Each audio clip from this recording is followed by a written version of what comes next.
Okay, so one of the things then I talked about na rin sa kanila that I struggle with is speaking. So I was born with a stutter and a lisp, and it's something that I've had to overcome. Now a lot of kids approach me and they ask, paano po maging public speaker or motivational speaker or someone like you who has a very successful podcast or is a host?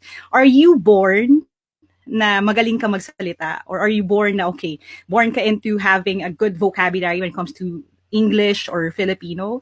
Like, is it something you were inherently born with, or is it something that you had to try hard for?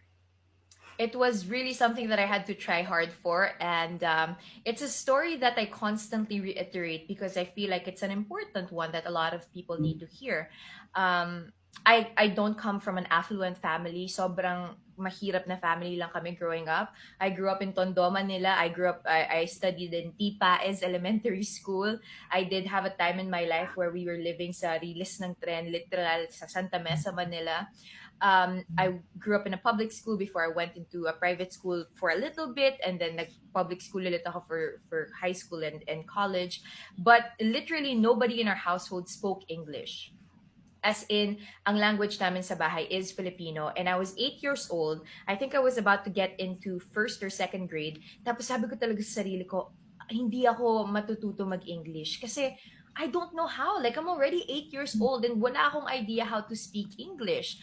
And so what I would always tell people that the reason why I'm very good at the language is because I tried very hard as a young kid to learn the language the way Mhm. that it should be learned, which Mhm. is I read a lot of books, and then I listened to a lot of music. I watched a lot of movies. And also, more importantly, I had incredible teachers who were really Mhm. patient with teaching someone who had no idea how to speak in English.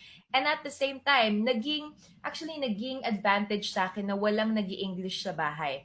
Because nobody could teach me without even trying bad grammar. Kasi walang nag-i-English sa bahay, walang ibang nagtatry. So wala akong napipick up na bad grammar, and wala akong napipick Mhm. up na na different kind of uh reiteration of words. So that's how I did it. And even when I was younger, I've always felt like I didn't know how to speak English well. So I'm not even kidding. I think I was probably in my high school or parang late grade school years ko.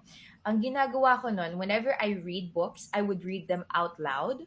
And then I would Mhm. hear myself, listen to myself, paano ko ba pinopronounce yung words? Am I stumbling through these words?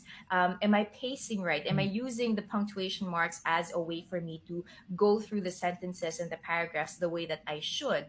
And then I would redo it over and Mhm. over again.